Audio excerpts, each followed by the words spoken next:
അയാൾക്കെന്തോ കാര്യമുണ്ടത്രേ. ഞാനങ്ങ് സമ്മതിച്ചു. അന്നായതുകൊണ്ട് വേണമെങ്കിൽ അതൊന്ന് മാറ്റാന്ന് പറയായിരുന്നു. ഒരാൾക്കൊരു ഉപകാരമുള്ള കാര്യമാണെങ്കിൽ നമ്മുടെ വാക്കുകൊണ്ട് അത് തട്ടിക്കളയണ്ടല്ലോ. അയാളുടെ ഒരു നല്ല മനുഷ്യനാ. നടക്കട്ടെ മോളെ. നിങ്ങൾ മുതിർന്നവരല്ലേ, കാരണവന്മാരുടെ സ്ഥാനമല്ലേ, കുറച്ച് മാന്യമായിട്ടൊക്കെ പെരുമാറിക്കൂടെ? എന്റെ ദൈവമേ, ഞാനിത് എങ്ങനെ പറഞ്ഞ് മനസ്സിലാക്കും?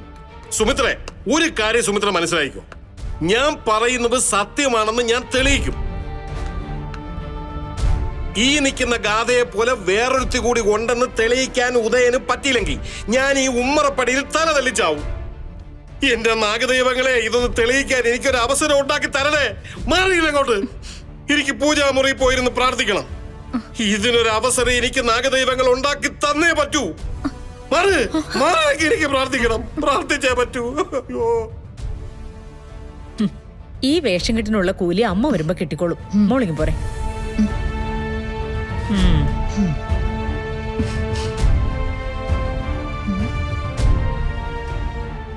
എന്റെ ദൈവങ്ങളെ എന്നെ രക്ഷിക്കണേ, എന്റെ ദൈവങ്ങളെ എന്നെ രക്ഷിക്കണേ. അച്ഛൻ കാര്യമായ എന്തോ ഒരു പ്രാർത്ഥനയിലാണല്ലോ. വല്ല ഗുണം ഉണ്ടാവോ? എന്റെ ദൈവങ്ങളെ, എന്നെ മാത്രം രക്ഷിക്കണേ ദൈവങ്ങളെ, ദൈവങ്ങളെ. ഹലോ മോളെ, എന്തായി നിന്റെ വ്രതങ്ങളൊക്കെ? വ്രതങ്ങളൊക്കെ ഒരു കുഴപ്പം കൂടാതെ ചെയ്യുന്നുണ്ട് മമ്മി.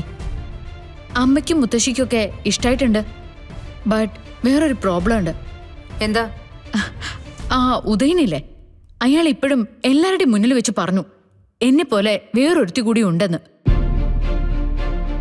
രണ്ടുപേരും കൂടി എല്ലാവരെയും പറ്റിച്ചോണ്ടിരിക്കാന്നൊക്കെ. ഉദയനല്ലേ, ഉദയൻ പറയുന്നു ആരും കാര്യമാക്കാറില്ല. ഓ, അയാളിപ്പോ പൂജാമുറിയിൽ ഇരുന്ന് നാഗദൈവങ്ങളെ വിളിച്ച് പ്രാർത്ഥിച്ചോണ്ടിരിക്കാം. രണ്ടുപേരെ ഒരുമിച്ച് കണ്ടുപിടിക്കാൻ അവസരം ഉണ്ടാക്കി കൊടുക്കണേന്നും പറഞ്ഞു. ഇതെന്തൊരു കഷ്ടാ. ഒന്നിന് പിറകെ ഒന്നായി എനിക്ക് എന്തോരം പ്രശ്നങ്ങളാ വരുന്നേ. ഉദയൻ പ്രാർത്ഥിച്ചോട്ടെ, ആ പ്രാർത്ഥനയൊന്നും ഫലിക്കാൻ പോകുന്നില്ല. നീയും കൃഷ്ണയും കൂടി ഇനി ഒന്നിച്ചൊരു സ്ഥലത്തേക്ക് വരില്ല, ആ ഉറപ്പെനിക്കുണ്ട്. ഓ, കുറച്ചു കാലായിട്ട് കൃഷ്ണ കൃഷ്ണ എന്നുള്ള പേരാ എന്റെ ജീവിതത്തിന്റെ സ്വൈര്യം കെടുത്തിക്കൊണ്ടിരിക്കുന്നെ. എന്തെങ്കിലും ചെയ്ത് അവളെ അങ്ങ് കൊന്നിരുന്നെങ്കിലും ആഗ്രഹിക്കാം. വെറുതെ ഇരിക്കുക ഗാഥ. ആ വ്രതത്തിന്ന് ശ്രദ്ധ തെറ്റണ്ട. ഇതുവരെ ചെയ്തത് അവർക്കെല്ലാവർക്കും ഇഷ്ടമായിട്ടുണ്ടെങ്കിൽ അത് ഭംഗിയായിട്ട് പൂർത്തിയാക്കാനായിട്ട് നോക്ക്. നവീന്റെയും അവിടെയുള്ളവരുടെയും മനസ്സിൽ ഇടം പിടിച്ചു കഴിഞ്ഞാല് പിന്നെ നിന്നെ അറുത്തറിയാനായിട്ട് ഒരു പ്രാർത്ഥനയ്ക്കും പറ്റില്ല മോളെ. മമ്മി പറയുന്നത് കേക്ക്. ആ ശരി.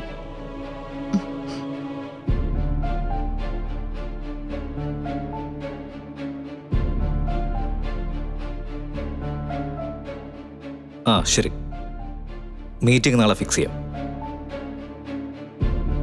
അത് മാണിക്കുഞ്ഞോട് ഡ്രാഫ്റ്റ് ചെയ്യാൻ പറയാം. എന്താ സാറേ? മാണിക്കുഞ്ഞ്, ശ്രീനിവാസ് സാറിൻ്റെ പ്രോപ്പർട്ടിയിൽ നമ്മൾ ചെയ്യാൻ ഉദ്ദേശിക്കുന്ന പ്രൊജക്റ്റ് ഉണ്ടല്ലോ, അത് നമുക്ക് എത്രയും പെട്ടെന്ന് തന്നെ തുടങ്ങണം. കാരണം ചില ഡീലുകളൊക്കെ വന്നിട്ടുണ്ട്. അയ്യോ സാറേ, അതിന് പ്രോപ്പർട്ടിയുടെ രജിസ്ട്രേഷൻ പോലും നടന്നിട്ടില്ലല്ലോ. രജിസ്ട്രേഷൻ പെട്ടെന്ന് തന്നെ നടത്തണം, അതാ പറയാൻ വന്നേ. വിദേശത്ത് നിന്ന് 1-2 ടീമുകളൊക്കെ വന്നിട്ടുണ്ട്. അവർ ആ പ്രൊജക്റ്റിൽ നമ്മളുമായിട്ട് കൊളാബറേറ്റ് ചെയ്യാമെന്ന് പറഞ്ഞിട്ടുണ്ട്. അപ്പോൾ സ്വാഭാവികമായിട്ടും അവരെ ആ പ്രോപ്പർട്ടി കൊണ്ടുപോയി കാണിക്കേണ്ടി വരും. അവിടെ നമ്മൾ ചെയ്യാൻ ഉദ്ദേശിക്കുന്ന പ്രൊജക്റ്റുകൾ വിശദീകരിക്കേണ്ടി വരും. മറ്റൊരാളുടെ ഉടമസ്ഥയിൽ കിടക്കുന്ന പ്രോപ്പർട്ടിയിൽ അതൊന്നും നടക്കില്ലല്ലോ. മാത്രമല്ല അത് ശരിയല്ല. അപ്പോൾ എന്ത് ചെയ്യാനാണ് സാർ ഉദ്ദേശിക്കുന്നത്? എടോ, പറ്റുമെങ്കിൽ വിഷുവിന് മുമ്പ് തന്നെ നമുക്ക് രജിസ്ട്രേഷൻ നടത്തണം. വിഷുവിൻ്റെ മുമ്പെന്ന് പറയുമ്പോൾ സൺഡേ വിട്ട് കഴിഞ്ഞാൽ പിന്നെ ഇനിയിപ്പോൾ 13 മാത്രമേ ഉള്ളൂ സാർ. സാർ റെഡിയാണെങ്കിൽ അന്ന് തന്നെ ചെയ്യാം. അതനുസരിച്ചാണെങ്കിൽ ഒരു 20 കൂടി നമുക്ക് വിദേശ പ്രതിനിധികളോട് വരാനും പറയാം. ആദ്യമേ സാറിനൊന്ന് വിളിച്ചു നോക്കട്ടെ.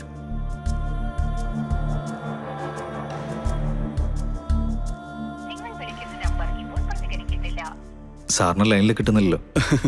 അതിനെന്താ, സാറിന്റെ സെക്രട്ടറിയുടെ ഫോണില്ലേ, കൃഷ്ണയുടെ, അതിൽ വിളിക്കും സാറേ.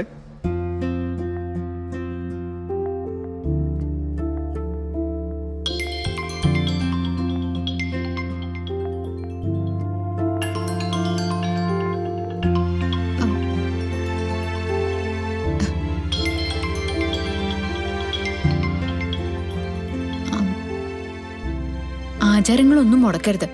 ആയുസിന് ദോഷാണ്. ഹലോ കൃഷ്ണ. ആ, ഹലോ ഹലോ. എൻ്റെ തറവാട്ടിൽ നടക്കുന്ന പൂജയുടെ കാര്യങ്ങളൊക്കെ തനിക്ക് എങ്ങനെ അറിയാം? അത് താൻ പറഞ്ഞത് കൃത്യമാണല്ലോ, അതുകൊണ്ടാണ് ഞാൻ ചോദിച്ചത്. അത് ഞാൻ അങ്ങനെ ഉദ്ദേശിച്ച് പറഞ്ഞൊന്നല്ല. വിഷു വരെയല്ലേ, അത് എല്ലാവരും ആഘോഷിക്കുന്ന ഒരു കാര്യമല്ലേ. അപ്പൊ എല്ലാവരോടും ഇങ്ങനെ പറഞ്ഞ് ഓക്കെ. ഞാൻ പെട്ടെന്ന് പരിഭ്രമിച്ചു പോയി. ഇനി താൻ ഒളിഞ്ഞെന്നോ മറ്റോ എന്നെക്കുറിച്ച് അന്വേഷിക്കുന്നുണ്ടെങ്കിലേ. ഞാനെന്തിനാ അന്വേഷിക്കുന്നേ? കൃഷ്ണ, ഞാൻ അനിയൻ സാറിനെ വിളിച്ചിട്ടുണ്ടായിരുന്നു. സാറിനെ ഫോണിൽ കിട്ടിയില്ല. സാർ അവിടെ ഉണ്ടോ? എനിക്കൊന്ന് സംസാരിക്കാൻ പറ്റുമോ?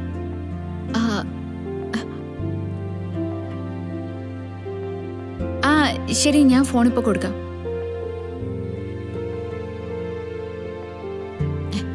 നവീന വിളിച്ചിട്ട് കിട്ടിയില്ല എന്ന് പറഞ്ഞു. ഹലോ നവീൻ, പറയൂ. സാറിനെ വിളിച്ചിട്ട് കിട്ടിയില്ലേ, അതാ ഞാൻ കൃഷ്ണയുടെ നമ്പറിലോട്ട് വിളിച്ചത്. ആഹാ, എന്താടോ അത്യാവശ്യമായിട്ട്?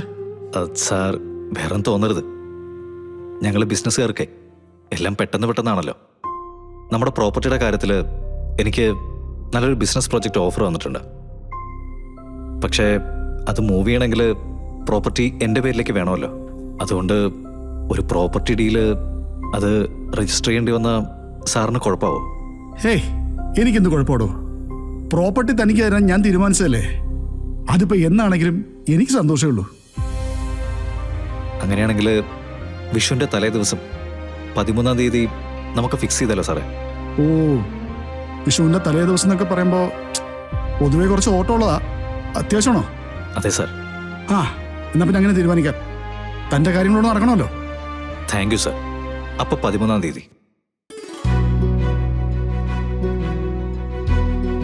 മോളെ, വിഷുവിന്റെ തലേ ദിവസം ആ പ്രോപ്പർട്ടിയുടെ രജിസ്ട്രേഷൻ വേണമെന്നാ നവീൻ പറയുന്നേ. അയാൾക്കെന്തോ കാര്യമുണ്ടത്രേ. ഞാനങ്ങ് സമ്മതിച്ചു. അന്നായതുകൊണ്ട് വേണമെങ്കിൽ അതൊന്ന് മാറ്റാന്ന് പറയായിരുന്നു. ഒരാൾക്കൊരു ഉപകാരമുള്ള കാര്യമാണെങ്കിൽ നമ്മുടെ വാക്കുകൊണ്ട് അത് തട്ടിക്കളയണ്ടല്ലോ. അയാളൊരു നല്ല മനുഷ്യനാ. നടക്കട്ടെ മോളെ.